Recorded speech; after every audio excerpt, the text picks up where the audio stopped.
What would I say to my 242-pound self?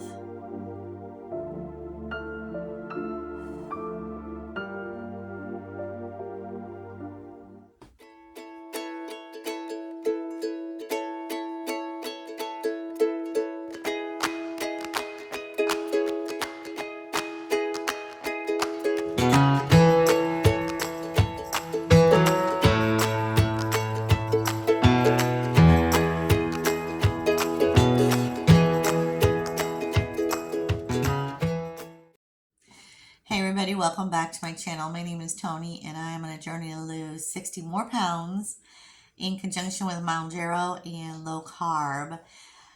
Now, if you're new to my channel, please consider subscribing and pushing that all notification bell so you can get future uploads. And those of you that are returning, I am so appreciative of every single one of you that has stuck with me through all these years and then who are new and supporting me. What would I say to my 242-pound self?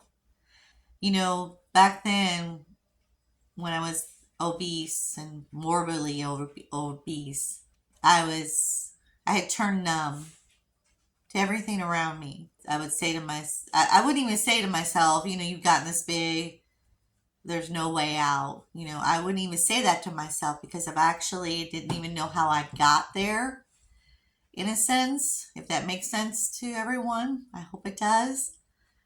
But I just really didn't know how I got there. I had a very stressful job that was kind of an excuse to be that big. Everyone in that building where I worked was as big as me or bigger. And I don't mean to focus so much on the size, but that size back then meant a lot. So like I said, I was just numb. I had no goals. I had no drive. I would come home every day and just say, I'm so tired and I don't want to do anything, to change all of this. I think what really, really scared me to the point of no return is when I started pre-diabetic and I got sleep apnea. My neck was so big. And I don't mean to focus so much on the physical part of it, but my neck was so big that it was causing blockage of breathing and causing sleep apnea. I didn't know I had it for the longest time. And losing weight has helped that a lot. I mean, I sleep a lot better. I don't feel like I'm suffocating when I'm sleeping. So a lot of times I was doing that. Another thing was the pre-diabetic, when I would go into a coma, a sleep coma, when I would eat. And I thought back then,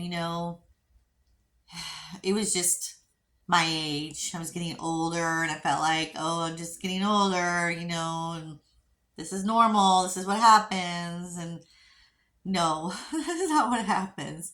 I was in such bad health. I had insulin resistance, a fatty liver, sleep apnea, on the verge of diabetes, which I'm so thankful that I have reversed that all.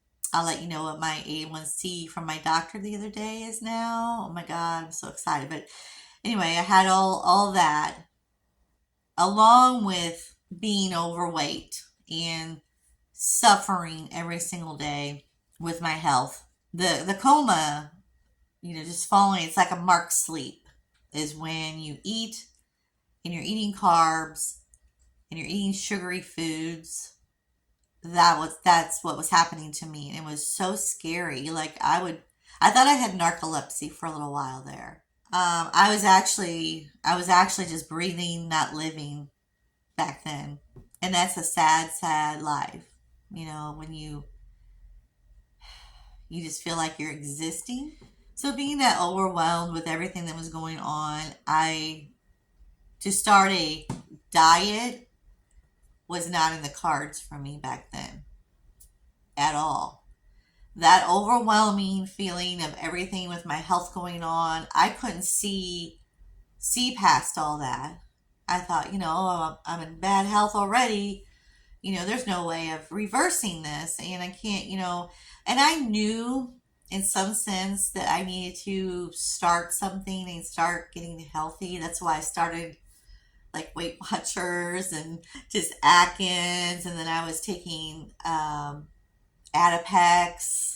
I think that's the weight loss pill back then. I was trying everything and just failure after failure back then. And it was so overwhelming that I gave up and basically just said, I can't possibly start a diet right now or anything like that. I've got to take care of other things. So I put that on the back burner. These days of trickery of sugar addiction is so strong out there. We have a lot of younger folks and older folks like myself that get sucked in to all this trickery. Being a sugar, addiction, until you recognize that you have an addiction to food, like I did, and an addiction of sugar and the way it makes you feel, nothing will change. So, the big thing with me back then was emotional eating and the excuses of emotional eating.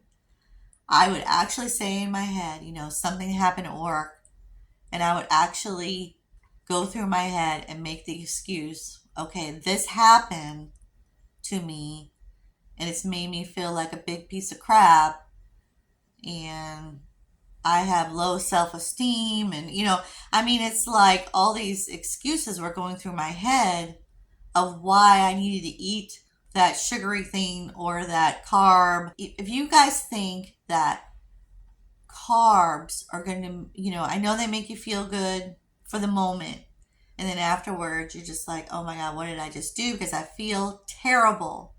If you really actually think that carb or that sugary thing is going to fix things, and I had to take notice of that. Where does it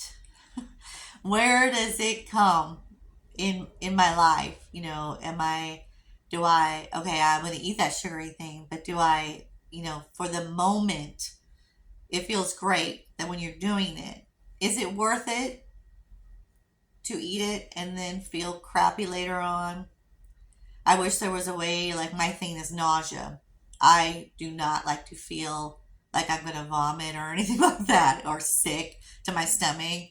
So if every food, sugary food or carb food would make me feel that way, I would have never had a problem because I would have never gone back to it. Is that your thing? Also, another thing for me was keeping full. I felt like I had to be full at all times. And it's good to be full, not overly full, but good to be full because it makes you feel like, okay, yes, I did eat a nutritional dense meal and I'm going to feel great after this meal. That's what I base all my meals is, how do I feel after I get done eating this meal? If I feel crappy, I will dissect that meal.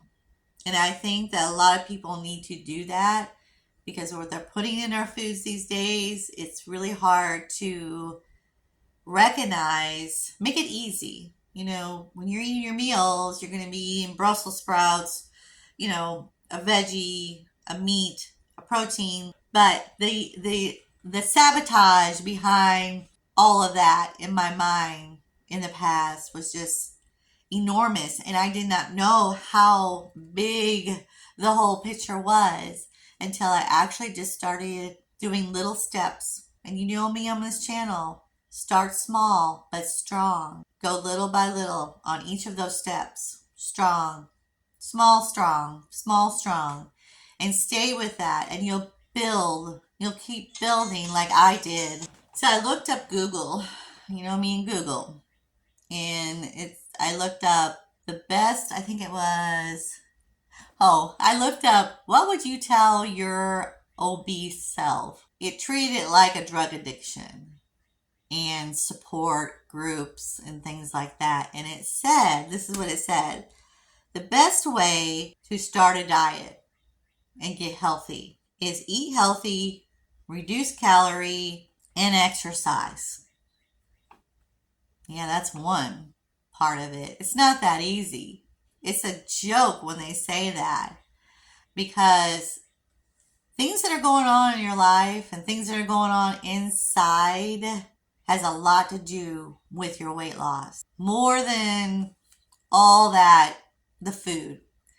It starts here inside and working through those things. I've said that before over and over again. It starts inside and then the outside will come. The physical part will come. Eating healthy, eating nutritional dense foods is what is the key to help you feel good, to help you with sabotage, to help you with emotional eating, to help you with so many different things, keeping you full. That will all come. It's like I had to say to myself, where do I start? This is so hard to start. Don't focus on the how, just little steps, watching here. Hopefully I'm helping. But just don't be so hard on yourself. Give yourself a break. I had to give myself a break. Start with your stress levels. That's the first key right there. Start with those stress levels. Those will help that cortisol come down and help with so many different things. Your moods, your hormones. Stress has a lot to do with a lot of different things. So, what would I say to my 242-pound self? First of all, I would say stop being so hard on yourself. Give yourself a small break, but start small. Start strong. Stop focusing so much on how you got there. You can revisit that and go back there and kind of remind yourself of what you felt like, because sometimes going back there and reminding yourself what you don't want to be it's a good thing, but don't live there. Okay? I would also tell her, I know you were in total denial back then. You didn't know what you looked like in the mirror because you never looked in the mirror anymore. Don't focus so much on the physical part of it. I was so focused on being the shape I was when I was younger. Yeah, I was so focused on the physical part of it and not focused on the inside part of it. The inside, working on the inside first, and I'm not talking about just mental. I'm talking, well, yes, mental, but the way you think about yourself, the way you talk about yourself is so important. If you're telling yourself every day, oh, I'm fat, I don't deserve him, I don't deserve her, I don't deserve this, a lot of those thoughts come into your mind and you just can't. And I'm not talking about being Miss Positivity at all times with yourself, because, a lot of times a lot of people are not positive when they're obese. They just feel like they've given up. I gave up. Also, regret. I would tell that person, don't regret anything, because everything that you've done at that point at 242 in your life, have no regrets there, because it's going to get you to where you need to go. And that goes in along with stop being so hard on yourself. And one of the biggest things was not being a good example for my son. I was not. I was headed to death. That's where I was. Because if I would have kept going, I would have gotten, diabetes and so on. There's just no telling what would happen, because I was headed down a road at 242 that was really bad. And I would tell that 242 person, myself, I would tell her, hey, you're going to die if you keep going on this road. And I actually had people tell me that when I was at my old job. 2 people, which was going to make me cry. They told me, they said, Tony, this job's going to kill you. And I was like, oh, that's so ridiculous. But I knew deep down inside that they were right. And I've seen those people years later. And I said, thank you for telling me that. Thank you for telling me that I'm going to die at this job. I don't know, this sounds crazy, but thank you for waking my ass up. Because they saw something from the outside that I did not see. Absolutely. They saw me going down this road that I couldn't see, and I was so thankful for that. Another thing I would tell my 242 self, shame.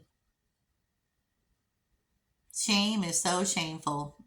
I felt shame. I felt numbness and shame.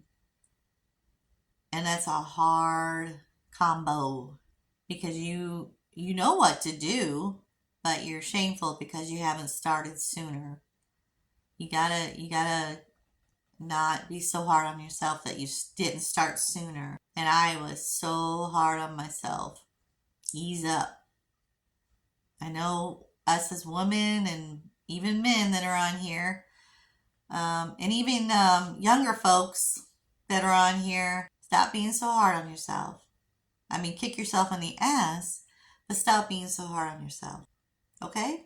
So in closing, I wanted to give you some things that really, really helped me turn everything around, and some positive notes. I like to end on a positive note. First one is let your family see your change. Let them see how excited you are about the change, how you are taking steps. Shout from the rooftops if you have to, like I do. I mean, I'm on here. I'm shouting the rooftops to tell you that it can be done. And believe me, I am not one of those people that says, I think it's such a ridiculous statement when people say, if I can do it, you can do it. Statement, I'm so sorry if you have said that to yourself or to someone. But I mean, I feel like I know my audience a little bit, but I don't know you. I don't know your situation. So me saying that ridiculous statement is so out there. I don't know what you can accomplish, but I feel like if you're here and you're watching this, you want to make a change, right? Let your family see, your friends and family see the change in you. Also, see the change for yourself.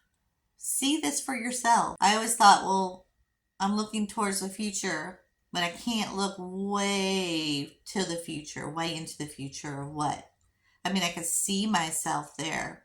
With me, little steps has to get me there. Now, if you're one of those people that goes all in, go all in. You do you. But I'm telling you, little steps and strong steps each time works best. It has worked best for me. Avoid the H word. How am I going to do this? Because that's going to set you up for sabotage. You know, you can ask yourself how are you going to do this? Yes, you can write them down like I do. I have a book here of just all kinds of, things that I write down on a daily basis, just to kind of a reminder, journaling type thing. If you ask how, it puts doubt in your mind of how am I going to do this? Because right now your mind is somewhat confused on how to do it. And that's why you're here. You're seeking help. And this is my journey, and I'm not a doctor or anything, but I feel like I have been through some steps that are very important to people that are, that are starting their journey or going through their journey. I feel like I can help with that. Seek a solution, not a how. Seek a solution in this whole thing with yourself and how you're going to go about it in each step. Now, if it helps just to do one little step, awesome. At least it's a step. At least it's a step. Start small but strong. Don't forget to like and subscribe and share this video. I appreciate each and every one of you guys. And I hope you have a great day, and I will see you on the next one. Leave questions if you have any questions. See you later.